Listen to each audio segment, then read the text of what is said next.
வீட்லயும் ஆட்கள் அதிகமா இருக்கா, அதனால இந்த வாரம்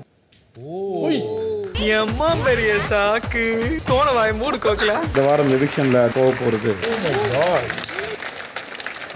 பாத்துக்கிட்டு இருக்கிறவங்க மனசுலாம் என்ன ஆகும்? இந்த வாரத்தோட அடுத்த எவிக்ஷன்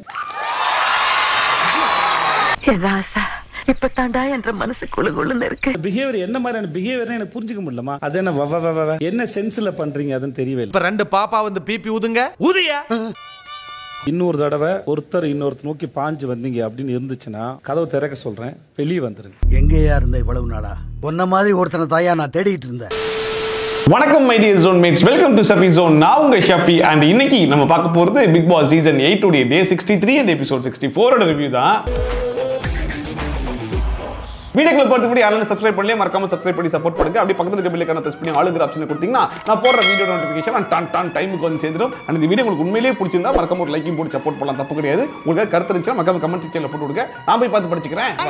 கொஞ்சம் ஹெல்ப் பண்ணுங்க. சண்டே எபிசோட்ஸ் வழக்கம் போல விஜய் சேதுபதி என்ட்ரியோட தான் எபிசோட் ஸ்டார்ட் ஆச்சு. நேரா உள்ள வந்த உடனே இந்த வார கேப்டனை பாத்தீங்களா, அதாவது மத்தவங்க போய் பசில் எடுக்கிறதுக்கு நான் எடுத்துறேன் சொல்லிட்டு ஒரு பயங்கரமான ஸ்ட்ராட்டஜி எல்லாம் பண்ணிட்டு இருந்தாரு பாத்தீங்களா, செம்மையா இருந்துச்சு.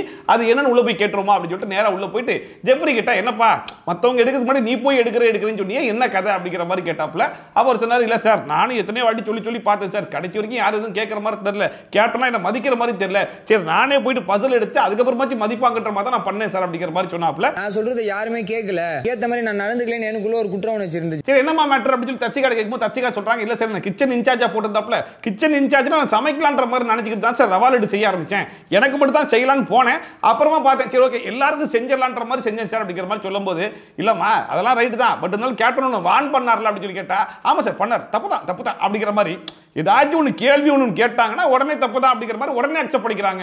ஏற்கனவே உங்களை வான் பண்ணிருக்கார்ல, நீங்க அவரோட பேச்சை மதிக்கல இல்லையா? ஆமா சார், அது முழுக்க என் தப்பு தான் சார். அவங்க தர்ஷிகா கிட்ட ரவாலடு செய்வது எப்படிமா அப்படின்னு சொல்லி கேட்டா, சார் ஒரு cup rava sir, 4 spoon sugar sir, நல்லா சூடா இருக்கும்போது உருட்டி எடுத்தா 22 ரவாலடு வரும் சார் அப்படிங்கிற மாதிரி பயங்கரமா பேசிட்டு இருந்தாங்களா. அதை பார்த்து விஜய் சேதுபதி அப்படியேமா உன்னுடைய தியாக மனப்பான்மை எனக்கு வந்து ரொம்ப பெருமையா இருக்குமா, இருந்தாலும் கேப்டன் பேச்சையும் மதிக்க மாட்டேன், கிச்சன் இன்சார்ஜா இருந்தாலும் நான் அதை கூட மதிக்க மாட்டேன் அப்படிங்கிற மாதிரி பண்றீங்க பாத்தீங்களா, சூப்பர்மா அப்படிங்கிற மாதிரி சர்க்காசமா கலாய்ச்சி விட்டுட்டு உங்க கேப்டன் பேச்சு கேட்காம கிச்சன் இன்சார்ஜ்ங்கிறது பொறுப்புல இல்லாம ஓகே உட்காருங்க. அவருடைய ஜோடியாக விஷால் கிட்ட கேட்டாப்ல, உடனே விஷால் விட்டு கொடுத்துட போறாரு, சார் எனக்கும் தெரியும் சார், நான் தான் சார் ஓகே சொன்னேன் அப்படிங்கிற மாதிரி அவர் வந்து அக்செப்ட் பண்ண உடனே நல்லா இருக்குப்பா, நல்லா தான் பண்றீங்க, சூப்பரா பண்றீங்க, ஆனா இதெல்லாம் கேப்டன் கிட்ட கேட்டுட்டு பண்ணிருக்கலாம் அப்படின்னு தர்ஷிகா கேட்டா உடனே தர்ஷிகா ஆமா சார் தப்பு தான். அதாவது ஒரு கேள்வி ஒன்று கேட்கறாங்க, அதுக்கு ஒன்று நியாயப்படுத்தி பேசுறாங்க, இல்ல தப்பு தானமா அப்படின்னு கேட்டா ஆமா தப்பு தான் சார் உடனே அக்செப்ட் பண்ணிக்கிறாங்க. உடனே விஜய் சேதுபதி கேட்டா பாருங்க, சும்மா ஒன்று கேட்டா தப்பு தான் சாரி சார், இதெல்லாம் சொல்றது ரொம்ப ஈஸிமா, தப்பு பண்ணிட்டு சாரி சொல்றதெல்லாம் இதெல்லாம் வீக்கெண்ட் எபிசோட் இது வழக்கமாவே வச்சுக்கிட்டீங்களா, இதெல்லாம் பண்ணாதீங்க, கேள்வி கேட்டா அதுக்கு பதில் சொல்லுங்க அப்படின்னு சொன்னா, சார் அந்த டைம்ல அந்த மாதிரி தோணுச்சு சார் அப்படிங்கிற மாதிரி சொல்றாங்க. சொல்லுங்க அந்த டைம்ல தோணுச்சு சார், அதுதான். இது மத்தவங்கள உதாரணம் ஆயிராதா? அப்புறமா விஜய் சேதுபதி ஜெஃப்ரி கிட்ட மஞ்சரி வந்து உங்ககிட்ட பால் நான் தயிரா யூஸ் பண்ணிக்கிறதுக்காக கேட்டாங்க இல்லையா, அது நீங்க எப்படி ஹேண்டில் பண்ணீங்க அப்படின்னு கேட்கும்போது ஜெஃப்ரி சொன்னா, இல்ல சார் அதாவது பாலை கொடுக்கும்போது வேணான்னு சொல்லாதீங்க, வேணான்னு சொல்லிட்டு உங்களுக்கு அந்த பால் கிடைக்காது, கொடுக்கும்போது வாங்கி வச்சுக்கிட்டு அதுக்கப்புறமா யூஸ் பண்ணிக்கொண்ற மாதிரி நான் சொன்னேன் சார் அப்படிங்கிற மாதிரி சொன்னாரா. உடனே மஞ்சரி கிட்ட உங்ககிட்ட அப்படிதான் கன்வே பண்ணாங்களா அப்படின்னு கேட்டதுக்கு, இல்ல சார் கேரி ஃபார்வர்ட் பண்ண முடியாதுங்கிற மாதிரி தான் சொன்னாங்க அப்படிங்கிற மாதிரி சொன்ன உடனே விஜய் சேதுபதி சொல்றாப்ல, பாத்தீங்களா தர்ஷிகாவை பொறுத்த வரைக்கும் அவங்களுக்குன்னு வரும்போது கிச்சன் இன்சார்ஜ் சமைக்க கூடாதுன்னா கூட சுகரை போட்டு ரவாலட்டு தான் செஞ்சு சாப்பிடுவாங்க, ஆனா அதுவே மஞ்சரிக்குன்னு வரும்போது பாலை வந்து கேரி ஃபார்வர்ட் பண்ண முடியாதாமே, எப்படி நீங்க இதை எப்படி பாக்குறீங்க அப்படின்னு சொல்லி கேட்ட உடனே, சார் அதாவது அவங்களுக்கு ஒரு நியாயம் இவங்களுக்கு ஒரு நியாயன்ற மாதிரி தான் சார் கிச்சன் இன்சார்ஜ் இருந்திருக்காங்க அப்படிங்கிற மாதிரி வெளிப்படையா போட்டு உடச்சு விட்டேன். அவங்களுக்கு ஒரு நியாயம் இவங்களுக்கு ஒரு நியாயம்ன்ற மாதிரி தான் சார் இருக்கு, பதவி நீங்க யூஸ் பண்ணின்ற மாதிரி இருக்கு, அது தப்பு தானே அது. ஆக மொத்தத்துல இந்த வாரத்துடைய கிச்சன் இன்சார்ஜ் ஆகிய தர்ஷிகா எவ்வளவு ஸ்ட்ரிக்ட்டா அந்த ரேஷனிங்க பார்த்திருக்காங்க அப்படின்னு சொல்லி பாத்தீங்கன்னா, அவங்களுக்கு பிடிச்சவங்களுக்குலாம் என்னெல்லாம் தேவையோ அதெல்லாம் வந்து எக்ஸ்ட்ராவா கொடுக்கிறது, இவங்களே முன்னாடி போய் நின்று பால் சாதம் செஞ்சு கொடுக்கிறது, ரவாலடு செஞ்சு கொடுக்கிறதுன்னு எல்லா ரேஷனிங்க எடுத்து இஷ்டத்துக்கு யூஸ் பண்ணுவாங்க. ஆனா அதுவே மஞ்சரி வந்து பாலா அடுத்த நாள் யூஸ் பண்ணிக்கிட்டுமா அப்படின்னு கேட்டா அதெல்லாம் முடியாதுங்க, அது எப்படி யூஸ் பண்ணுவீங்க அப்படிங்கிற மாதிரி ரொம்ப ஸ்ட்ரிக்ட்டா பேசுற அளவுக்கு ரொம்ப ஸ்ட்ரிக்ட்டான ரேஷனிங்க பண்ணிருக்காங்க போல இருக்கு. எல்லாருமே ஒவ்வொரு பிரெஃபரன்ஸ்ல ஒவ்வொன்னு பண்ணி வச்சிட்டே இருந்தீங்கன்னா அதுக்கு எதுக்கு ஒரு கிச்சன் டீம்? ஆயாசனால ஒரு பால் சாதம் பண்ண போறோம், அதுக்கு எதுக்கு ஒரு கிச்சன் டீம்? அவங்க தர்ஷிகா ஒரு சர்க்காசமா ஒரு கலாய் ஒன்று கலாச்சாரம் இருப்பாருங்க, அதான் எனக்கு இந்த எபிசோட்ல ரொம்ப பிடிச்சிருந்துச்சு. அதாவது தர்ஷிகா நீங்க எப்படிப்பட்ட ஆளு உங்களுக்கு எல்லாம் தெரியும்ல, எதுக்காக உங்களுக்கு கிச்சன் இன்சார்ஜ் கொடுத்தாங்கன்னு உங்களுக்கு நல்லா தெரியும்ல, நீங்க இந்த வீட்ல 100% இல்ல எல்லாரும் 100% போடும்போது போது நீங்க மட்டும் 200% போடக்கூடிய ஆள் தானே அப்படிங்கிற மாதிரி கலாய்ச்சாப்ல எனக்கு எல்லாம் சிரிப்பு தாங்கல. இதுல வேற அவங்க சீரியஸா ஆமா சார் அப்படின்னு சொல்லி பண்ணி ஆடிட்டு இருந்தாங்க. அப்படிப்பட்ட நீங்க இப்படி பண்ணலாமா அப்படின்னு சொல்லி கேட்டா அதுக்கு பதில காணோம் விட்டுருந்தாங்களா. அப்ப மஞ்சரி கேட்கும்போது மஞ்சரி சொன்னாங்க, இல்ல சார் நான் தர்சிகாட்ட என்னோட ரேஷனிங் பத்தி நான் பர்சனலா பேசிட்டு இருந்தேன். அதை ஜாக்லின் ஒட்டு கேட்டு பேச ஆரம்பிச்சாங்க. அப்பவே தர்சிகாட்ட சொன்னேன், தர்சிகா இந்த மாதிரி லாஸ்ட் வீக் ஒரு பிரச்சனை வந்துச்சுல, நீங்களும் அருண் பிரசாத் பேசும்போது நான் உள்ள வந்தேன் அப்படின்னு சொல்லிட்டு இப்ப ஜாக்லின் பண்றது அதுதானே, நீங்க போய் ஜாக்லின் சொல்லலாம்னு சொல்லி சொல்லும்போது அவங்க எந்த பதிலும் சொல்லல சார் அப்படிங்கிற மாதிரி சொன்னது மட்டும் இல்லாம கூடவே சௌந்தர்யா வந்து ஒரு மாதிரி மார்க்கிங் பண்ற மாதிரி சில வேலைகள் எல்லாம் பார்த்தாங்க சார். அதை பார்த்து அதுக்கு மேல நான் பேச முடியாம நானே ஆஃப் ஆயிட்டேன் சார் அப்படிங்கிற மாதிரி சொல்லிட்டாங்க.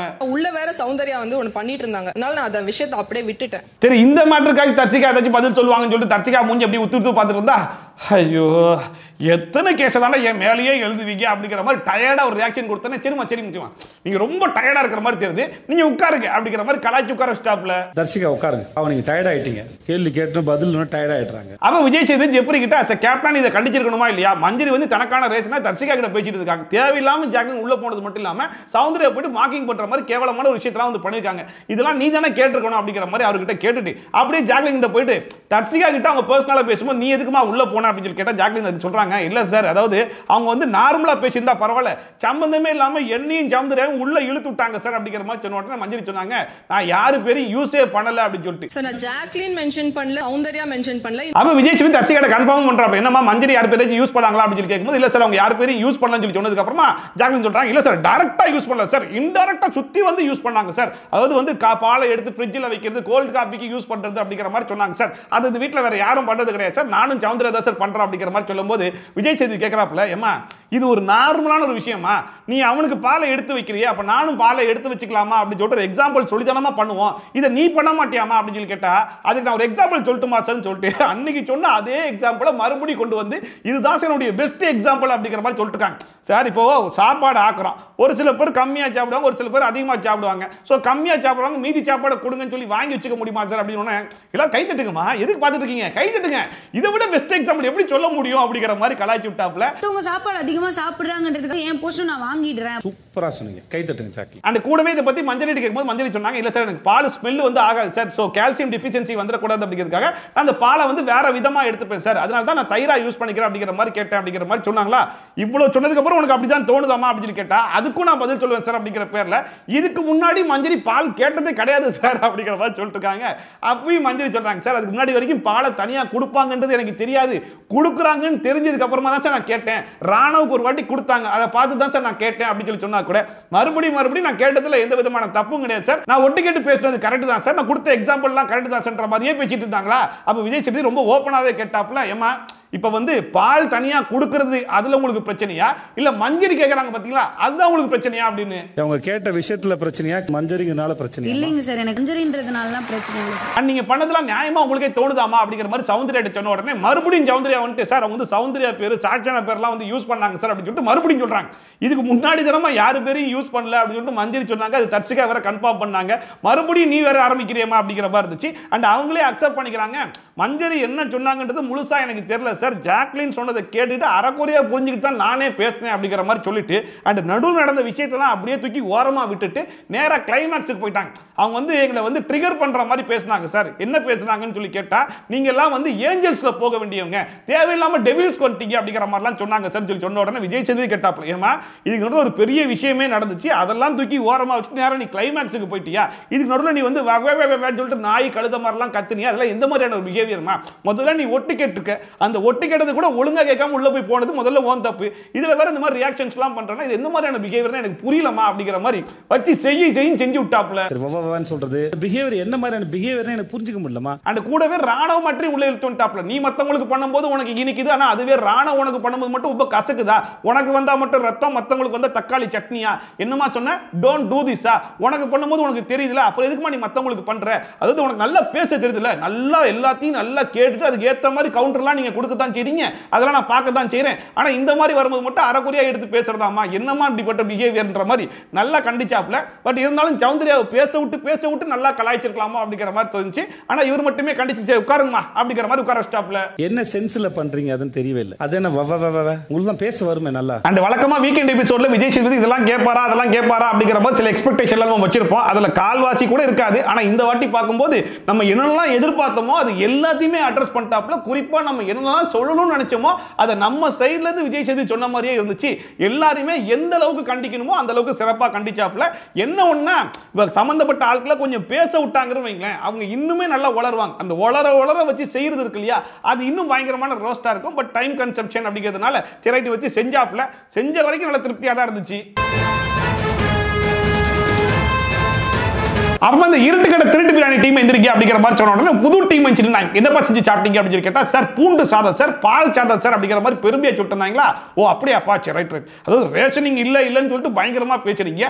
அடுத்தவன் கொஞ்சம் பாலையோ சீனியோ கேட்டா கொடுக்க மாட்டீங்க. ஆனா அதுவே உங்களுக்குன்னு வரும்போது ரவா லட்டு என்ன, பால் சாதம் என்ன, எப்படிமா உங்களால மட்டும் முடியுது அப்படின்னு சொல்லி கேட்டா அன்சிதா சொல்றாங்க, சார் விஷால் அண்ட் தர்சிகா அவங்களுடைய போர்ஷனை தான் சார் எடுத்து யூஸ் பண்ணாங்க, அடுத்தவங்க பொருளை தொடுல சார் அப்படிங்கிற மாதிரி சொன்னாங்க. அவங்க போர்ஷனா எப்படி வருது அப்படின்னு சொல்லி கேட்டா, நாளைக்கு காலையில் அவங்க பாலுன்னு சொல்லி யூஸ் பண்ணுவாங்களா சார், அந்த பாலை இப்போ எடுத்து யூஸ் பண்ணிட்டாங்களாமா. ஏமா மஞ்சரி வந்து நான் கேரி ஃபார்வர்ட் பண்ணி நாளைக்கு யூஸ் பண்ணிக்கிட்டுமான்னு கேட்டா நோவாமா.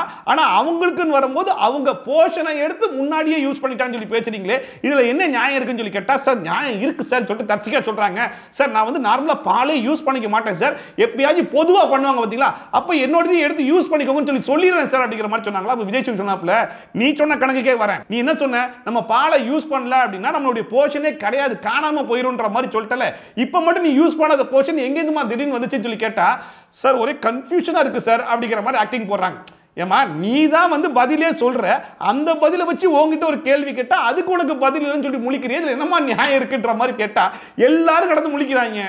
எனக்கு புரியல இந்த ரியாக்ஷனோட அர்த்தம் என்னன்னு எனக்கு புரியல. எனக்கே புரியல சார், அதனால இன்னைக்கு ஒரு மாதிரி இருக்குல்ல. சோ இவங்க போடக்கூடிய ரூல்ஸ் எல்லாம் எப்படி இருக்கு அப்படின்னா, இவங்களுக்குன்னு வரும்போது அதை ஃபிளெக்சிபிளா யூஸ் பண்ணிக்கலாம். என் போர்ஷன் இது வரைக்கும் யூஸ் பண்ணதே கிடையாது, தேவைங்கிறப்போ எடுத்து நான் பால் சாதம் செஞ்சு சாப்பிட்டுப்பேன் அப்படிங்கிற மாதிரி சொல்றாங்க. திடீர்னு 4 ஸ்பூன் சுகர் எடுத்து போட்டு ரவா லட்டு செஞ்சு சாப்பிடுவேன்ற மாதிரிலாம் பேசுறாங்க. ஆனா அதுவே ஒரு ஹவுஸ்மேட் வந்து ஒரு பாலை நாளைக்கு வச்சுக்கலாம்னு சொல்லிட்டு அதை எப்படி யூஸ் பண்ண முடியும், அதெல்லாம் பண்ணவே முடியாது. அஸ் கிச்சன் இன்சார்ஜ் நான் ஸ்ட்ரிக்ட்டா சொல்லுவேன்ற மாதிரி ஸ்ட்ரிக்ட்டா பேசுறாங்க அப்படின்னா எவனா இருந்தாலும் கோவம் வரதானே செய்யும். சோ அது இந்த வாரம் வீக்கெண்ட் எபிசோட்ல அட்ரஸ் பண்ணுவாரா அப்படிங்கிற மாதிரி எதிர்பார்த்துட்டு இருந்தோம். பரவாயில்ல, அதையும் அட்ரஸ் பண்ணிட்டாப்ல. ரேஷன் வரும்போது இங்க பண்ணும்போது உங்களுக்கு அதெல்லாம் எதுவுமே தெரிய மாட்டேன், அடுத்தவங்க கேட்டா மட்டும் உங்களுக்கு அது மேல 1000 கேள்வி வரும். And last week Vijay Sethupathi இருட்டு கடை திருட்டு பிரியாணி டீம் வந்து திருட்டுத்தனம் பண்ணாலும் வெளியே இருந்து பார்க்கிறதுக்கு பண்ணா ஜாலியா தான் இருக்குது, பண்ணுங்க ஜாலியா பண்ணுங்க அப்படிங்கிற மாதிரி உசிப்பேத்தி விட்டுருந்தார் இல்லையா.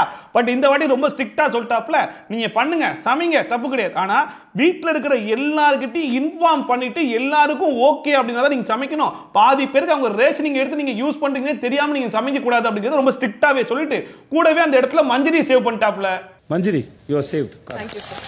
அண்ட் விஜய் சேதுபதி தர்சிகாவா அஸ் கிச்சன் இன்சார்ஜா நீ என்னென்ன வேலைலாம் பார்த்துருக்கேன்னு உனக்கே நல்லா தெரியுதாமா, உனக்குன்னு வரும்போது எல்லாத்தையும் சாப்பிட்டுக்கிட்டு மற்றவங்களுக்கு கொடுக்க மாட்டேன்ற மாதிரி ஒரு வேலையை பார்த்து வச்சிருக்காமா அப்படிங்கிற மாதிரி நாக்கப்படுகிற மாதிரி கேட்டிருக்காப்புல. பிரேக் விட்டு போனதுக்கு அப்புறமா விஷால் கிட்ட கக்கப்புக்கான்னு சிரிச்சுக்கிட்டு இருக்காங்க. இவங்க சிவகுமாருக்கு சொன்னாங்க இல்லையா, உப்பு போட்டு தான் சாப்பிடுறீங்களா இல்லை எங்க வீட்டுல இருந்து கொஞ்சம் உப்பு தரட்டுமா அப்படின்னு சொல்லிட்டு இப்போ அதை நம்ம கேட்கணும் போல தர்சிகா கிட்ட. எல்லா பக்கமும் அண்ட் லாஸ்ட் வீக் ஒரு இன்சிடென்ட் நடந்துச்சு, அது மறுபடியும் என்ன பேச வைக்க மாட்டீங்க அப்படிங்கிறது ரொம்ப கான்ஃபிடென்ட்டா இருந்தேன். நான் லாஸ்ட் வீக் வந்து ரயன் அண்ட் ராணா இவங்க 2 பேருக்கு மட்டும் நான் வார்னிங் கொடுக்கல, வீட்டில் இருக்கிற 50 பேருக்கு சேர்த்து தான் வார்னிங் கொடுத்தேன். இருந்தாலுமே ஜாக்லின், தர்சிகா அண்ட் சௌந்தர்யா 3 பேர் சேர்ந்து என்னமா பண்ணி வச்சிருக்கீங்க அப்படிங்கிற மாதிரி கேள்வி கேட்டுட்டு ஸோ ஃபர்ஸ்ட் தர்சிகா கேட்கும்போது தர்சிகா சொன்னாங்க டாஸ்க் தான் சார் பண்ணிட்டு இருந்தேன், சௌந்தர்யா எதுவும் பண்ணாம இருக்கிறத பார்த்து ஏதாச்சும் பண்ணலாம்ல அப்படிங்கிற மாதிரி சொன்னேன் சார். அதை பார்த்து ஜாக்லின் முறைச்ச மாதிரி ஒரு லுக் ஒன்று விட்டாங்க. அப்போ நான் சொன்னேன், நீங்க வந்து டாஸ்க் பண்ணாம இருக்கிறதா நீங்க நல்லவங்களும் கிடையாது, நாங்க டாஸ்க் பண்றதுனால கெட்டவங்களும் கிடையாது அப்படிங்கிற மாதிரி சொல்லும்போது சீ போ அப்படிங்கிற மாதிரி வார்த்தையை வந்து யூஸ் பண்ணிட்டாங்க சார். பதிலுக்கு நான் வந்து இது ஒன்று உங்க அப்பா வீடு கிடையாது, பிக் பாஸ் வீடு அப்படிங்கிற மாதிரி வார்த்தையை யூஸ் பண்றேன் சார். அப்ப சௌந்தர்யா இது தப்பா புரிஞ்சுட்டா ஜாக்லின் அப்பா பத்தி பேசுறியா அப்படிங்கிற மாதிரி வந்து என்ன புஷ் பண்ணிட்டா சார் அப்படிங்கிற மாதிரி சொன்ன உடனே ஃபர்ஸ்டா விஜய் சேதுபதி தர்சிகாவை கண்டிச்சாப்ல, உனக்கு முதல்ல கண்ட்ரோல் இருந்திருக்கணுமா, நான் எத்தனை வாட்டி எடுத்து சொல்றது, இந்த மாதிரி டிஸ்கஷன் போகும்போது உனக்குள்ளேயும் முதல்ல கண்ட்ரோல் இருந்திருக்கணுமா அப்படிங்கிற மாதிரி சொல்லிட்டு ஜாக் எல்லாம் பேசிட்டாங்க. நான் உங்ககிட்ட ஒரு கண்ட்ரோல் இருந்திருக்குமா இல்லையா? ஆமா சார். அப்புறமா ஜாக்லின் கிட்ட நீ எதுக்குமா சீப்போ அப்படிங்கிற வார்த்தையை சொன்ன அப்படின்னு சொல்லி கேட்டா வழக்கம் போல அவங்க வேற எங்கேயோ போறாங்க. சார் முதல்ல இந்த டாஸ்க்கை நான் விளையாடாம இருந்ததுக்கே எங்கிட்ட ரீசன் இருக்கு சார் அப்படிங்கிற மாதிரி சொல்லிட்டு இருந்தாங்களா. அதை பார்க்கும்போது நேத்தே வந்துட்டு எங்கேயாச்சும் வாய்ப்பு கிடைக்கும் போது ரீசனை சொல்லிட்டு ரொம்ப நேரமா எதிர்பார்த்திருப்பாங்க போல இருக்கு. வாய்ப்பு கிடைக்கலன்னு உடனே எங்கேயாச்சும் ஒரு கேள்வி கிடைக்கட்டும், அதுல சம்பந்தம் இல்லாட்ட கூட நம்ம சொரியலான்ற மாதிரி ட்ரை பண்ணிட்டாங்க போல. சரி என்ன ரீசன் சொல்லி கேட்டா பச்சை மிளகா போய் சாப்பிட சொல்றாங்க சார், அதெல்லாம் நான் பார்த்து சும்மாவே இருக்க முடியல சார், ஜெப்ரிக்கு தோப்புக்கரணை போட சும்மா தடுத்தேன் சார் அப்படிங்கிற மாதிரி சொன்ன உடனே பாருமா நான் கேட்ட கேள்வி என்ன, நீ சொல்ற பதில் என்ன, முதல்ல நீங்க டாஸ்க் விளையாடாம இருந்தது தப்பு, அடுத்தவங்க டாஸ்க் பண்றதுக்கு தடுத்தது அடுத்து தப்பு, அதெல்லாம் நியாயப்படுத்தி நீ பேசிட்டு இருக்க. நான் கேட்ட கேள்வி சீ போன எதுக்கு சொன்னேன், அது தப்பு தானே அப்படின்னு சொல்லி கேட்டதுக்கு ஆமா சார் தப்பு தான் சார், நான் சொல்லவே இல்லை, தப்பு தான் சார் சொல்லிட்டு உடனே அக்செப்ட் பண்ணிக்கிறாங்க. தர்ஷிகா அப்படியே கேட்டதாக இருக்கட்டும், ஜாக்லின் இப்படி சொல்லிக்கலாமா தான் கேள்வி. சொல்லிக்க கூடாதுதான் சார். நீங்க கூட பரவாயில்ல, ஆனா உங்களுக்காக வக்காலத்து வாங்கிட்டு ஒருத்தங்க அங்க இருந்து பாஞ்சி வந்தாங்க பாருங்க. அதெல்லாம் பார்த்துட்டு என்ன சொல்றது சத்தியமா எனக்கே ஒன்றும் புரியல.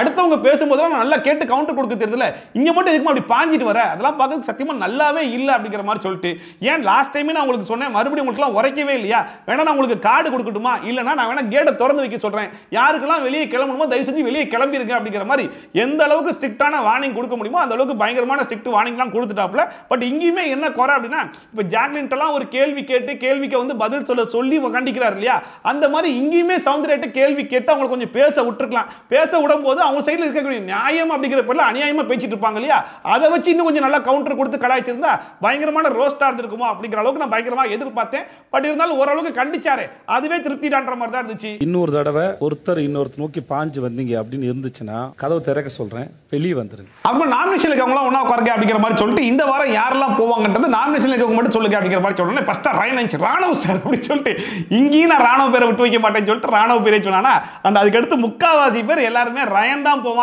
போவான்ற மாதிரி அப்படியே ஆப்போசிட்டா சொல்ல ஆரம்பிச்சிட்டாங்க. ஆனா கடைசியா விஜய் சொல்லி ரயன் யூ ஆர் சேவ்டுப்பா அப்படின்னு சொல்லிட்டு ரயனை சேவ் பண்ணிட்டு அண்ட் கூடவே உன்னுடைய ஃப்ரெண்ட் ராணவும் சேவ்டு அப்படின்னு சொல்லிட்டு ரெண்டு பேரும் ஜோடியா சேவ் பண்ணி விட்டாப்ல. You are saved. Raanav you are also saved. இந்த வாட்டி டபுள் எவிக்ஷன் அப்படிங்கிறதுனால ரொம்ப பெருசாலாம் இழுக்க விரும்பல, நான் டேரக்டா கார்டையே காமிச்சிருன்னு சொல்லிட்டு ஆனந்தியோட கார்டை எடுத்து காமிச்ச உடனே உள்ள இருக்கிற மிக்சருக்குலாம் பயங்கரமான ஷாக்கிங். என்னது நம்மெல்லாம் இந்த வீட்டுக்குள்ள இருக்கும்போது ஆனந்தியை வெளியே அனுப்புறாங்களா, பரவாயில்லையே நம்ம ரொம்ப முன்னேறிட்டோம் போலயே அப்படிங்கிற மாதிரி ஷாக்கிங்ல இருந்தாங்க. எனக்கு இந்த கண்டெஸ்டன்ட் ரொம்ப பிடிக்கும். அண்ட் ஆனந்தி எவிக்ட் ஆன உடனே கண்டிப்பா அன்சிதா தான் பயங்கரமா ஏங்கி அழுக போறாங்க அப்படிங்கிற மாதிரி ரொம்ப எக்ஸ்பெக்ட் பண்றது. பட் ஒரு மாறுதலுக்கு தர்ஷிகா பவித்ராலாம் பயங்கரமா அழுதுட்டு இருந்தாங்க. இல்ல சாச்சனாப்புல போயிட்டு கட்டி பிடிச்சி ஆறுதல்லாம் சொல்லிட்டு இருந்துச்சு. அதை பார்க்கும்போது அடுத்து ஜோடியா நீதாம வெளியே போற, அது தெரியாம போயிட்டு ஆறுதல்லாம் சொல்லிட்டு இருக்கே அப்படிங்கிற மாதிரி காமெடியாவும் இருந்துச்சு. அண்ட் அடுத்து அன்சிதா போகும்போது அன்சிதா வழக்கம் போல ஏங்கி எமோஷனல் ஆகி பயங்கரமா அழுக ஆரம்பிச்சிட்டாங்க. அண்ட் அது வரைக்குமே யார் எவ்வளவு எமோஷனல் ஆனாலுமே ஆனந்தி வந்து சிரிச்சிட்டே தான் இருந்தாங்க. ஆனா கடைசி அவங்களுடைய அவார்டை போய் உடைக்கும் போது அவங்களே ரொம்ப எமோஷனல் ஆகி அவங்களும் அழுக ஆரம்பிச்சிட்டாங்க. ரொம்ப மன நிறைவோட போறேன். இது சும்மா போட போகும். ஓகே. அப்புறம் வீட்டில் இருக்கிற எல்லாருக்குமே ஆல் தி பெஸ்ட்லாம் சொல்லிட்டு அந்த அவார்டை போட்டு உடச்சிட்டு கடைசியாக ஒரு பாட்டு நேராக ஸ்டேஜுக்கு வந்தாங்க. ஸ்டேஜுக்கு வந்த உடனே இந்த பிக் பாஸ் எப்படி இருந்துச்சு அப்படிங்கிறத ரொம்ப அழகாகவே வந்து ஷேர் பண்ணாங்க. இந்த நைட்டு வெளிச்சம் இது எல்லாமே எனக்கு ரொம்ப பிடிச்சிருந்துச்சு. உள்ள வந்து சின்ன சின்ன விஷயத்தை பார்க்கும்போது கூட நான் அவ்வளோ ரசிச்சு வாழ்ந்தேன். இப்போ வெளியே வந்ததுக்கு அப்புறமா நான் பிக் பாஸ் ரொம்பவே மிஸ் பண்றேன் அப்படிங்கிற மாதிரிலாம் சொல்லிட்டு சரி ரைட்மா அவனுடைய பயண வீடியோ பார்த்துட்டு அப்படிங்கிற மாதிரி பயண வீடியோ போட்டு விட்டாப்ல. பயண வீடியோ ஃபர்ஸ்ட் பாத்துறோமா, அதுக்கு முன்னாடி பாத்துல ஒரு வழியா இந்த பயண வீடியோ முடிஞ்சதுக்கு அப்புறம் சரி ஓகே உள்ள போயிட்டு கண்டஸ்டன்ட்ஸ் கிட்ட பேசலாம் அப்படின்னா எல்லா கண்டஸ்டன்ட்டும் பேசினாங்க. குறிப்பா சௌந்தர்யா கிட்ட எல்லாரும் சௌந்தர்யா வாய்ஸ்லயே பேசி காட்டுங்க அப்படிங்கிற மாதிரி சொன்னாங்க. ஏன்னா இந்த ஆள் மாறாட்டம் டாஸ்க்ல ஆர்ஜி ஆனந்த் வந்து சௌந்தர்யாவே மாறி பெர்ஃபார்ம் பண்ணிருப்பாங்க. குறிப்பா அந்த மிமிக்ரி வாய்ஸ் பயங்கரமா பண்ணிருப்பாங்க இல்லையா. சோ இங்கேயுமே அந்த வாய்ஸ்ல வந்து பேசி காமிச்சாங்க. ஒரு வாரம் இருந்தாலும் பயங்கரமா என்ஜாய் பண்ணேன் அப்படிங்கிற மாதிரி அவங்க வாய்ஸ்லயே பேசி காமிச்சாங்க. அதை பயங்கரமா என்ஜாய் பண்ண உடனே சௌந்தர்யா வந்து ஆல்ரெடி பயங்கர டேமேஜ்ல இருக்கு, இனிமே இந்த ரியாக்ஷன்ஸ்லாம் கொடுக்க கூடாது, இந்த ரியாக்ஷன்ஸ் கொடுத்தா நான் இந்த நிலைமைக்கே வந்திருக்கேன் அப்படிங்கிற மாதிரி அவங்க புலம்பிட்டு இருந்தாங்க. அண்ட் அடுத்த ஜாக்லின் கிட்ட ஜாக்லின் உன்னை பத்தி நான் ரொம்ப நாளா பின்னாடி பேசிட்டு இருந்த விஷயத்தை ஓ முன்னாடி சொல்லணும்னு நினைக்கிறேன் அப்படிங்கிற மாதிரி சொன்ன உடனே ஜாக்லினும் ஏய் ஆல்ரெடி ரொம்ப நொந்து நூடுல்ஸ் ஆகி போயிருக்கேன், பயங்கரமான அடியெல்லாம் வாங்கியிருக்கேன், கொஞ்சம் பார்த்து சொல்லுடி அப்படிங்கிற மாதிரி சொன்ன உடனே வாங்கியிருக்கேங்க இன்னைக்கு ப்ளீஸ்ங்க தொடர்ந்து இதே விஷயத்தை சொல்லிட்டு இருந்தோடனே விஜய் சேதுபதி கடுப்பாயிட்டாப்ல. நீங்க பாருங்கம்மா நீங்க ரெண்டு பேருமே என்னென்ன விஷயம்லாம் பண்ணீங்களோ என்னெல்லாம் செஞ்சீங்களோ அதெல்லாம் எடுத்து சொல்லிட்டு இருக்கேன், நான் ஒன்றும் வேணும்னே கிரியேட் பண்ணலாம் சொல்லல, முதல்ல அதை புரிஞ்சுக்கோங்க அப்படிங்கிற மாதிரி சொன்னோன்னே சார் புரிஞ்சு next week fire mode sir அப்படிங்கிற மாதிரி ஜாக்லின் சொன்னாங்க. அந்த ஃபயர் மோட் எப்படியெல்லாம் ஒர்க் ஆக போகுதுன்றதை பொறுத்து இருந்து பார்க்கலாம். அடுத்த வாரம் ஃபயர் மோட் சார். அவ்வளவுதான். சரி ஓகேமா அதெல்லாம் அவருக்கு பின்னாடி பேசின விஷயத்தை முன்னாடி சொல்ல போறேன்னு சொன்னீங்க, அது என்ன மாற்றமா அப்படின்னு சொல்லிட்டு ஆர்ஜி ஆனந்த் கேட்டா இந்த வீட்லயே நான் யாரை ட்ரஸ்ட் பண்ண மாட்டேன் அப்படின்னு சொல்லி கேட்டா நான் கண்டிப்பா ஜாக்லின் தான் சொல்லுவேன். அதுக்கு முக்கியமான காரணம் என்னன்னா ஜாக்லின் ஒரு நல்ல பிளேயர்ன்ற ஒரே காரணம் தான் அப்படிங்கிற மாதிரி சொன்னாங்க. இதைதான் நீ பின்னாடி பேசுனியா இல்லையே, நீ வேற என்னமோலாம் பேசுனியே, இங்க அப்படியே மாத்தி பேசுறியா அப்படிங்கிற மாதிரி இருந்துச்சு. சரி இந்த வாரம் போட்டு ரொம்ப அடிச்சிட்டாங்கன்றதால அப்படி அனுப்பிட்டு போனாங்களான்றது தெரியல. ஆனா இந்த வாரம் கொஞ்சம் சொதப்பிட்டோமா, அடுத்த வாரம் கொஞ்சம் நல்லா விளையாடு ஆல் தி பெஸ்ட் அப்படிங்கிற மாதிரி சொல்லிட்டாங்க. லாஸ்ட் வீக் டிசப்பாயின்ட்மென்ட், இந்த வீக் அது பிடிச்சது. அண்ட் ஃபைனலா ஆர்ஜி ஆனந்த் வீட்ல இருக்கிற எல்லாருக்குமே பாய் சொல்லிட்டு கிளம்பும்போது ஹவுஸ்மேட் சைடுல இருந்து சாச்சனா புள்ளியோட பாய் தான் பயங்கர சவுண்டா இருந்துச்சு. அப்ப வரைக்கும் அந்த புள்ளைக்கு தெரியாது, அடுத்து அந்த புள்ள தான் எல்லாருக்கும் பாய் சொல்ல போகுது அப்படிங்கிற மாதிரி. ஓகே அண்ட் ஆர்ஜி ஆனந்த் இப்படி கிளம்பி முடிச்சதுக்கு அப்புறமா மறுபடியும் விஜய் சேதுபதி உள்ள போயிட்டு இந்த வாரம் சிங்கிள் எவிக்ஷன்லாம் கிடையாதுப்பா, டபுள் எவிக்ஷன் அப்படிங்கிற மாதிரி சொன்ன உடனே சாச்சனா ஐயோ அப்படி சொல்லிட்டு அந்த பிள்ளைக்கே தெரிஞ்சு போச்சு அடுத்த எவிக்ஷன் ஒன்று இருந்துச்சுன்னா கண்டிப்பா நம்ம தான் அப்படின்னு சொல்லிட்டு அந்த ஷாக்கிங்கே வந்து அது தெரிஞ்சிச்சு. அப்போ அதுக்கேற்ற மாதிரி விஜய் சேதுபதி சாச்சனா வேற யாரும் கிடையாதுமா நீ தான் அப்படிங்கிற மாதிரி காமிச்ச உடனே இந்தா வரேன் சார், சார்லாம் கிடையாது வரம்பா அப்படிங்கிற மாதிரி இங்கேயும் இந்த அப்பா விட மாட்டேங்கிற மாதிரி பேசிட்டு இருந்துச்சு. சாச்சனா வாங்க வாங்க வாங்க. அண்ட் ஆர்ஜி ஆனந்த் எவிக்ட் ஆகும்போது எல்லாரும் எப்படி ஷாக் ஆகினாங்களோ அதே மாதிரி சாச்சனா புள்ள எவிக்ட் ஆனதுக்கு வீட்டில் இருக்கிற அம்புட்டு பேரும் ஷாக் ஆகுறாங்க, அம்புட்டு பேரும் எமோஷனல் ஆகுறாங்க. அதை பார்க்கும்போது தான் பரவாயில்லையே, சாச்சனா புள்ள இந்த வீட்டில் அம்புட்டு பேர் இவ்வளோ டார்ச்சர் பண்ணியிருந்தாலும் வீட்டில் இருக்கிற எல்லாருமே சாச்சனா புள்ள மேலே இவ்வளோ பாசம் வச்சிருந்தீங்களா அப்படிங்கிற மாதிரி. அண்ட் குறிப்பா யார் உடைவாங்களோ இல்லையோ கண்டிப்பா முத்துக்குமரன் உடைஞ்சிருவாருன்றது நல்லாவே தெரியும். ஏன்னா சாச்சனா புள்ள கூட அவ்வளோ க்ளோஸா இருந்தாப்புல, கிட்டத்தட்ட ஒரு தங்கச்சி மாதிரி ரொம்ப பயங்கரமா பாசமா இருந்தார் இல்லையா. ஸோ முத்துக்குமரன் யாருக்காகவும் பெருசா அழுது கிடையாது. பட் சாச்சனா வெளியே போகும்போது அந்த மனுஷனே உடஞ்சி அழுக ஆரம்பிச்சிட்டாப்புல. அண்ட் சம்பந்தமே இல்லாம மறுபடியும் தர்சிகா இவங்களுக்கும் அழுதாங்க. அதை பார்க்கும்போது தர்சிகா யார் வெளியே போனாலும் அழுகணுன்ற மாதிரி முடிவு பண்ணிட்டாங்களா, இல்ல நம்ம வெளியே போயிருவோன்ற மாதிரி இருந்தோமே, இப்போ நம்ம இல்லாம வேற ஒருத்தவங்க வெளியே போறாங்களேன்றதை நினைச்சு அழுதாங்களா அப்படிங்கிறது தெரியல. இருந்தாலும் அவங்களும் எமோஷனலாக அழுதுட்டு இருந்தாங்க. அண்ட் வழக்கமாவே வீட்டில் இருக்கிற எல்லாருமே பரவாயில்ல, இப்போ சாச்சனா பிள்ளை கொஞ்சம் மெச்சூரிட்டி வந்துச்சு அப்படிங்கிற மாதிரி சொல்லுவாங்க. ஆனால் வெளியிருந்து பார்க்குற நம்மளுக்கு எங்கடா அது மாதிரிலாம் எதுவும் தெரியலடா அப்படிங்கிற மாதிரி இருந்துச்சு இல்லையா. ஆனால் இன்னைக்கு உண்மையிலே வீட்டை விட்டு வெளியே போகும்போது ரொம்ப மெச்சூரா பேசின மாதிரி தான் இருந்துச்சு. ஏன்னா மஞ்சரி ரொம்பவே ஃபீல் பண்ணி பேசியிருப்பாங்க. யாருமே பெருசா என் கூட பழகிறது இல்லை, பேசுறது இல்லை, பேசிட்டு இருந்தது 2-3 பேர் தான். அவங்களுமே இப்போ என்ன ஒதுக்கி வைக்க ஆரம்பிச்சிட்டாங்க. அதுக்கு முக்கியமான காரணம் என்னன்னா என் கூட பேசினால நெகட்டிவ் ஆயிடுது அப்படிங்கிற மாதிரி ரொம்ப பேசிட்டு இருந்தாங்க இல்லையா. ஸோ அது அந்த புள்ள புரிஞ்சுக்கிட்டு இந்த சாச்சனான்ற பொம்மை இருக்கும் இல்லையா, அந்த பொம்மையை கொண்டு வந்து மஞ்சரி கிட்ட கொடுத்து தனிமையா இருக்கிறது எவ்வளவு கஷ்டங்கிறது எனக்கும் தெரியும், மஞ்சரி கிட்ட நீங்க யாருமே பேசுறது கிடையாது, தயவு செஞ்சு இதுக்கப்புறம் பேசுங்க அப்படிங்கிற மாதிரி சொல்லிச்சு. அண்ட் இன்னொரு பக்கம் முத்துக்குமரன் வந்து இன்னொருத்தர் வெளியே போகும்போது அந்த மெடலை கொடுத்து அமிச்சாப்புல. பட் நான் என்னுடைய மெடல் வந்து முத்துக்குமரன் கொடுக்கணும்னு நினைக்கிறேன். நான் வந்து கிட்ட வந்துடக்கூடாதுன்னு சொல்லிட்டு எவ்வளவோ தள்ளி போயிடும். அது வந்து அதுக்கு நிறைய காரணங்கள் இருக்கலாம். கடைசி 3 வாரமா முத்துக்குமரன் வந்து ஒரு செட்டிலான கேம் தான் ஆடிட்டு இருக்காப்புல. இதுக்கப்புறம் அவருடைய கேம் வந்து நல்லா ஆடணுன்ற மாதிரி தங்கச்சி நான் வந்து ஃபீல் பண்ற மாதிரி நினைச்சிட்டு அந்த மெடலை வந்து முத்துக்குமரனுக்கு கொடுக்கும்போது அதுவுமே ரொம்ப நல்லா இருந்துச்சு. முத்து உன்னோட கோல்டன் இன்னொருத்தங்களுக்கு கொடுத்த என்னோட சில்வரை நான் உனக்கு தரேன். அண்ட் முக்கியமா இந்த வீட்டில் இருக்கிற எல்லாருக்குமே இந்த அவார்டை உடைக்கிறதுக்கு ஒரே ஒரு டைம் மட்டும் தான் சான்ஸ் கிடைச்சிருக்கு. பட் சாச்சனா புள்ளைக்கு மட்டும் தான் செகண்ட் டைம் அந்த சான்ஸ் கிடைக்குதுன்னா ஆல்ரெடி 24 ஹவர்ஸ் எவிக்ஷன்ல சாச்சனா புள்ள தான் 4 டைம் வெளியே போச்சு, அப்பயும் ஒரு வாட்டி அவார்டை உடைச்சு. அண்ட் இப்போ வெளியே போகும்போது செகண்ட் டைம் அந்த அவார்டை உடைச்சிட்டு எல்லாருக்கும் பாய் எல்லாம் சொல்லிட்டு அந்த புள்ள வெளியே போயிடுச்சு. அண்ட் வெளியே போனதுக்கு அப்புறமா முத்து அண்ட் மஞ்சரி இவங்க 2 பேர் தான் ரொம்பவே ஃபீல் பண்ணிட்டு இருந்தாங்க. என்ன படுக்க வச்சுட்டு ஹக் பண்ணி கிஸ் பண்ணி அண்ட் அங்கேருந்து கிளம்பி நேராக ஸ்டேஜுக்கு வந்தோடனே அப்பா அப்படின்னு சொல்லி ஓடி போய் கட்டி பிடிக்கணும் தான் எதிர்பார்த்தேன். பட் அந்த மாதிரிலாம் அந்த சீனும் நடக்கல. ஏமா சரி ஓகே நம்ம பேசுறதுக்கு முன்னாடி பயண வீடியோ பார்த்துடலாமா அப்படிங்கிற மாதிரி பயண வீடியோ போட்டு விட்டாப்ல. என் பேர் சாச்சனா. அப்புறமா ஒரு பயண வீடியோ முடிஞ்சதுக்கு அப்புறமா இதுக்கப்புறம் உங்களை சார்லாம் கொடுக்க மாட்டேன், இதுக்கப்புறம் ஃபுல் அப்பா தான் அப்படிங்கிற மாதிரி சொன்னோன்னே சரி ரைட்டுமா நீ ஒரு முடிவோட தான் வந்திருக்க, நம்ம நேரம் கட்டு சிஸ்டர் பேசிடலாமா சொல்லிட்டு நேரம் கட்டு சிஸ்டர் போட உடனே ஃபர்ஸ்டா ஜாக்லின் கிட்ட நான் வந்த ஃபர்ஸ்ட் நாளே வெளியே அனுப்பிச்சுட்டு நீ தானக்கா அப்படிங்கிற மாதிரி சொல்லிட்டு இல்லை மறுபடியும் வந்ததுக்கப்புறம் நல்லா தான் பார்த்துக்கிட்டேன், பட் இருந்தாலும் நீ கேங்கை விட்டு வெளியே வந்தால் கொஞ்சம் நல்லா விளையாடுவேன்ற மாதிரி தோணுது அப்படிங்கிற மாதிரி ஜாக்லின் கிட்ட சொல்லிச்சு. ஜாக்லின் அந்த கேங்கை விட்டு போனாங்க அப்படின்னா மீதி இருக்கிற 4 பேர் நல்லா விளையாடுவாங்க, அதுதான் உண்மை. அதை மாற்றி சொன்ன மாதிரி இருந்துச்சு. அந்த கேங்ல இருந்து தனியா வந்தீங்கன்னா இன்னும் நிறைய ப்ளே பண்ணுவேன். All the best. அண்ட் அடுத்த சௌந்தர்யா கிட்ட நீங்க ரியாக்ஷன்ஸ்லாம் கியூட்டா தான் கொடுப்பேன், நானும் சில டைம் ரசிச்சிருக்கேன். ஆனா சம்மந்தம் இல்லாம சில டைம் கொடுக்குற பத்தியா அதான் கொஞ்சம் இரிட்டேட் பண்ற மாதிரி இருக்கு, அதை மட்டும் கொஞ்சம் மாத்திக்கோ அப்படிங்கிற மாதிரி சொல்லிச்சு. தேவையில்லாத இடத்துல நிறைய ரியாக்ஷன் பண்ணுவேன். அம்மா முத்துக்குமரன் சொல்லிச்சு இந்த கப்பை நான் யாருக்காக விட்டு கொடுப்பேன் அப்படிங்கிற மாதிரி என்கிட்ட கேட்டாங்கன்னா கண்டிப்பா நான் குமரனாக விட்டு கொடுப்பேன் அப்படிங்கிறத ரொம்ப பெருமையா சொல்லுவேன் அப்படிங்கிற மாதிரி சொல்லிட்டு லாஸ்ட் 3 வீக்ஸா ரொம்ப சட்டலான கேம் தான் விளையாடிட்டு இருக்க மாதிரி தெரியுது. இதுக்கப்புறம் நீ கேமை இம்ப்ரூவ் பண்ணியே ஆகணும், நான் வெளியே இருந்து உனக்காகவே இந்த கேம் ஷோவை பார்ப்பேன் அப்படிங்கிற மாதிரி சொன்ன உடனே அதுக்கு முத்துக்குமரன் சரி ஓகே நம்மளை பத்தி ரொம்ப பெருமையா பேசிருச்சு, நம்மளும் கொஞ்சம் பெருமையா பேசி வைப்போம் அப்படின்னு சொல்லி நினைச்சாரான்னு தெரியல.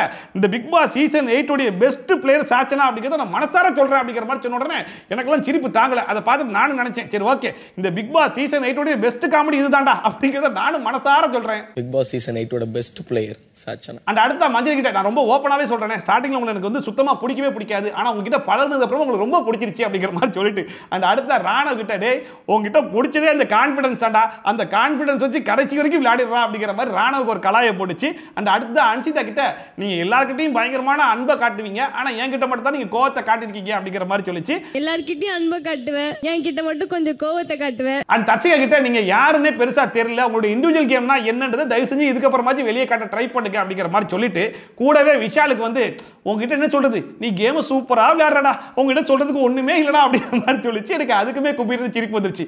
இதாவது விஷால் கேம் சூப்பரா ஆடிட்டு இருக்காப்லையா, சரி ரைட் உன் கண்ணுக்கு அப்படி தெரிஞ்சா நல்லதுதாமா அப்படிங்கிற மாதிரி இருந்துச்சு. அண்ட் கடைசியா தீபக் கிட்ட இப்பயும் நான் சொல்றேன்னா எனக்கு உங்களை சுத்தமா பிடிக்காதுண்ணா, அதாவது நீங்க நிறைய நல்ல விஷயங்கள்லாம் சொல்லியிருக்கீங்க, அதெல்லாம் வந்து ஏத்துக்கிறேன், பட் இருந்தாலும் உங்ககிட்ட வந்து என்னால் கனெக்ட் ஆகவே முடியலண்ணா அப்படிங்கிற மாதிரி சொல்லிச்சு. அப்ப தீபக் ஒரே ஒரு அர்த்தம் சொன்னாப்ல, அதாவது நீ வெளியே போயிட்டலமா, இப்போ நான் சொன்ன விஷயங்கள்லாம் உனக்கு இப்போ புரியாது, நீ லைஃப்ல நிறைய விஷயங்கள் ஸ்ட்ரகிள் பண்ணுவல அப்போ உனக்கு புரியுமா அப்படிங்கிற மாதிரி சிம்பிளா சொல்லி முடிச்சிட்டாப்ல. லைஃப்ல நீ போக போக நிறைய விஷயங்கள் பிராக்டிகலா பார்ப்பல அப்படி என்ன நினைச்சு பார்ப்பேன். அண்ட் ஒன்ஸ் எல்லா ஹவுஸ்மேட்ஸ் கிட்டையும் பேசி முடிச்சதுக்கு அப்புறம் சரி ஓகேமா கிளம்பிக்கிறேன் அப்படின்னு கேட்டோன்னே அப்பா அப்படின்னு சொல்லிட்டு ஓடி போயிட்டு கட்டி பிடிச்சிக்கிச்சு. அவன் விஜய் சேவ் சொன்னாப்ல, சரி ரைட்டுமா இதுக்கப்புறம் உங்ககிட்ட இருந்து என்னென்ன அப்டேட் வர போகுதுன்றத பார்க்கறதுக்கு ரொம்ப ஆர்வமா இருக்கேன். அண்ட் குறிப்பா இப்போ தீபக் சார் சொன்னார் இல்லையா, இங்க யூஸ் ஆட்டா கூட உன்னோட லைஃப்ல ரொம்ப யூஸ் ஆகும் அப்படின்னு சொல்லிட்டு அதான் நானும் சொல்றேன். அவர் சொன்னது வந்து உனக்கு வந்து போக போக தான் புரியும் அப்படிங்கிற மாதிரி சொன்னாப்ல. அண்ட் ஒன்ஸ் அந்த சாச்சான புள்ளி அந்த பக்கம் அனுப்பிச்சு விட்டுட்டு மீதி வந்து 15 பேர் இருக்காங்க இந்த வீட்டில், இருக்க போகிறது 6 வாரம் தான், என்ன நடக்க போகுது அப்படிங்கிறத நம்ம பொறுத்திருந்து பார்க்கலாம் அப்படின்னு சொல்லிட்டு விஜய் சேதுபதி கிளம்பிட்டாப்ல. நான் உங்களை அடுத்த வாரம் வந்து சந்திக்கிறேன். நன்றி, வணக்கம். ஸோ இப்போ மீதி இருக்கிறது வெறும் 15 பிளேயர் தான். நெக்ஸ்ட் வீக்ல மஞ்சரி கிட்ட நாமினேஷன் ஃப்ரீ பாஸ் இருக்கு அப்படிங்கிறதுனால அவங்க நாமினேஷனுக்குள்ள வர மாட்டாங்க. அண்ட் இந்த வீட்டோடைய இல்ல இந்த சீசனுடைய ஸ்ட்ராங்கஸ்ட் பிளேயர்னா கண்டிப்பா ரஞ்சித்தை சொல்லலாம். அண்ட் அவர் வர நெக்ஸ்ட் வீக்கோட கேப்டன் ஆயிட்டார் இல்லையா, ஸோ அவருமே நாமினேஷனுக்குள்ள வர மாட்டாரு. ஸோ மீதி இருக்கிறது வெறும் 13 பேர் தான். இந்த 13 பேர்ல தான் நாமினேஷனுக்குள்ள வருவாங்க. ஸோ அதுல இருந்து யார் வெளியே போறதுக்கு அதிகமான சான்சஸ் இருக்குன்னு சொல்லி பாத்தீங்கன்னா நம்ம தர்சிகா, சத்யா அண்ட் ரயன் இவங்க 3 பேர்ல யாராச்சும் ஒரு ஆளோ இல்ல 2 பேரோ வெளியே போறதுக்கு அதிகமான சான்சஸ் இருக்கலாம். இல்ல வேற யாரு போனா கரெக்டா இருக்கும் அப்படிங்கிறதையும் மறக்காம கமெண்ட் செக்ஷன்ல சொல்லுங்க. அதோட இன்னைக்கு எபிசோடு முடிஞ்சு போச்சு. ஸோ இன்னைக்கு எபிசோடு பொறுத்த வரைக்கும் நல்ல ஒரு இன்ட்ரெஸ்டிங்கான ஒரு எபிசோட்னு சொல்லலாம். ஏன்னா வழக்கமாகவே நம்ம நிறைய எக்ஸ்பெக்டேஷன் வச்சிருப்போம், அதில் ஒரு 2-3 இன்சிடென்ட் கவர் பண்ணா கூட பரவாயில்லப்பா அப்படிங்கிற மாதிரி இருக்கும். அண்ட் அதையுமே சரியா அட்ரஸ் பண்ணாம போயிட்டாரு அப்படிங்கிற மாதிரி ரொம்ப வருத்தமும் இருக்கும்.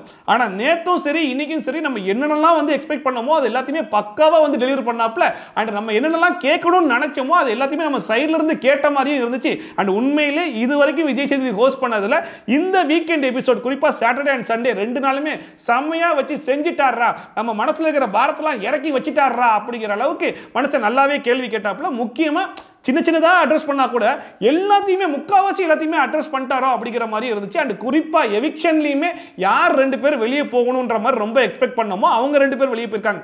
அதுலயும் குறிப்பா சாச்சனா புள்ளலாம் 3 வாரமா வந்து எப்படா சேவ் ஆச்சு அப்படிங்கிற மாதிரி இருந்துச்சு. ஸோ சாச்சனா புள்ள இந்த வாரம் வெளியே போனதுல பல பேருக்கு சந்தோஷமா இருக்கும். ஆனா ஆர்ஜே ஆனந்தியை பொறுத்த வரைக்கும் எப்பப்பெல்லாம் நாமினேஷன்ல வராங்களோ அப்பெல்லாம் டேஞ்சர் ஜோனுக்கும் வந்துட்டாங்களே தவிர்த்து மிச்சர் கண்டஸ்டன்ஸ் இருக்காங்க இல்லையா, சத்யா, ரஞ்சித், தர்சிகா, விஷால், இந்த மாதிரி கண்டஸ்டன்ஸோட கம்பேர் பண்ணி பார்க்கும்போது ஆர்ஜே ஆனந்தி யாஸ்க்குன்னு வரும்போது சில இன்புட்ஸ் கொடுத்த மாதிரி சில பெர்ஃபார்மன்ஸ் பண்ண மாதிரியோ இருந்துச்சு. ஸோ ஆர்ஜே ஆனந்திக்கு பதிலாக வேற யாரும் வெளியே போயிருக்கலாம்ன்ற மாதிரி தான் எனக்கு தோணுச்சு. அப்படி உங்களுக்கும் தோணுச்சு அப்படின்னா யார் வெளியே போயிருந்தா கரெக்டாக இருக்கும் அப்படிங்கிறதையும் சொல்லுங்க. நம்ம ஆல்ரெடி சொன்ன மாதிரி நெக்ஸ்ட் வீக்ல டென்னிஸ் ஜோன்ல சத்யா, தர்சிகா அண்ட் ரயன் இவங்க 3 பேர்ல யாராச்சும் ஒரு ஆளோ 2 பேரோ வெளியே போறதுக்கு அதிகமான சான்சஸ் இருக்கலாம். யார் வெளியே போவாங்கன்றதை பொறுத்திருந்து பார்க்கலாம். இதே மாதிரி ட்ரோல்ஸ் அண்ட் ரிவ்யூஸ் கண்டிப்பா பார்க்கணும்னு மறக்காம சப்ஸ்கிரைப் பண்ணி பக்கத்துல பெல் ஐகான் டான் தட்டி விட்டீங்கன்னா நான் போடுற வீடியோ நோட்டிஃபிகேஷன் டான் டைமுக்கு வந்து சேரும். ஸோ மீண்டும் சூப்பரான வீடியோ பண்ண ரிவ்யூ பண்ண ட்ரோல் சந்திக்க bye from Shopee. Tata bye bye and take care.